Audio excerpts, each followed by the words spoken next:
Hi everyone, welcome to Ramana Bigg Boss reviews.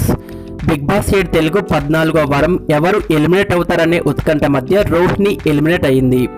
ఈ వారం double ఎలిమినేషన్లో రోహిణి ఎలిమినేట్ అవ్వగా సెకండ్ ఎలిమినేషన్ నబిల్, విష్ణుప్రియ వీరి మధ్య ఉండే ఛాన్స్ అయితే హై ఛాన్సెస్ ఉన్నాయి. మరి రోహిణి చాలా బాగా గేమ్ ఆడిన, టాస్కులు గెలిచిన, మెగా చెఫ్ అయినా కూడా ఎందుకు ఎలిమినేట్ అయింది అనే కారణాలు చూస్తే రోహిణి వైల్డ్ కార్డ్గా ఎంట్రీ ఇచ్చి ఒకేసారి కూడా నామినేషన్స్ లేకపోవడం, అలాగే దీంతో ఓటింగ్ అయితే తక్కువ పడింది.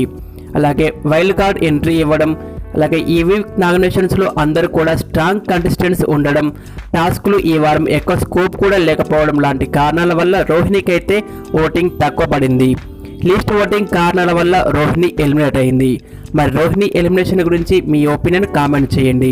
డబుల్ ఎలిమినేషన్లో రోహిణి ఎలిమినేట్ అవ్వగా సెకండ్ ఎలిమినేషన్ అయితే విష్ణుప్రియ, నబిల్ వీరిద్దరి మధ్యలోనే ఉంది.